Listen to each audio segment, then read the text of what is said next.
So today we're diving into something really practical, a framework for leading when you have no idea what's coming next. It's called the DEPILLIS Framework, and it's a powerful tool that gives you a clear path forward, even when the future feels like a total mystery. All right, let's just jump right in with the big question, the one that probably keeps a lot of leaders up at night. How on earth can you make a plan when everything is so unpredictable? When you're riding an economic roller coaster, supply chains are a mess, and what customers want seems to change every single day. It can feel impossible, right? But the answer is you absolutely can make a plan. And that's where the DEPILLIS framework comes in. Think of it as a structured approach, a kind of roadmap that can be applied to pretty much any industry. It's designed specifically to find concrete solutions when you're in those really turbulent times. Now, before we even get into the steps, we have to talk about the foundation. This is the core equation of the whole framework. Honesty plus integrity plus trust plus facts. And look, these aren't just buzzwords on a slide, they are the absolute non-negotiable starting point. As the source material points out, your team might not always love the message, but they will always respect a messenger who is factually frank. You have to start there. Okay, so how does it actually work? It's a 5-step process, and it's super straightforward. First, you get crystal clear on the actual problem. Second, and this is the really cool, innovative part, you find a historical example of a similar problem that someone else already solved. Third, you get input from everybody. Fourth, you narrow down your options to what's actually realistic. And finally, step 5, you put the plan into action and you keep making it better. So let's see how this thing works in a real-world scenario. We're going to apply this framework to a hypothetical crisis, but one that feels very real for modern agriculture. This is going to show us exactly how these steps move from just theory into real, tangible action. So, step 1, clarify the problem. And it doesn't get much more direct or high stakes than this. Farmers can't sell their crops, and because of that, they are in real danger of losing their farms, their homes, their entire livelihood. And this isn't just one simple issue. I mean, look at the pressures they're facing. Costs for everything, fertilizer, seeds, fuel, they're all skyrocketing. Their customers are buying less, the weather is all over the place, their debt is crushing them, and nobody from the next generation wants to take over the farm. It is a genuine, perfect storm of challenges. Now for step 2. This is where we look to the past for answers. Instead of trying to reinvent the wheel, the framework tells us to search through history for a time when people faced a similar crisis and actually found a way through it. And we find this incredible parallel. The American colonies in the 1700s. They were dealing with massive economic uncertainty. Their paper money was becoming worthless, and plantations were struggling to survive.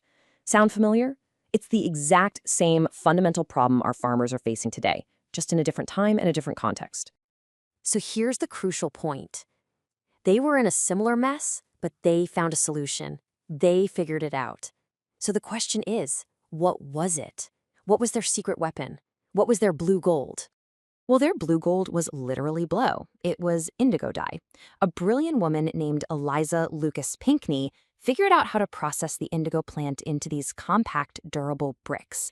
Think about it. These bricks didn't spoil, they were easy to ship, and they were in huge demand in Europe. So when paper money was failing, these indigo bricks became a stable, trusted form of currency. They literally stabilized the entire colonial economy. Okay, so inspired by that incredible historical solution, we move to step 3, brainstorming.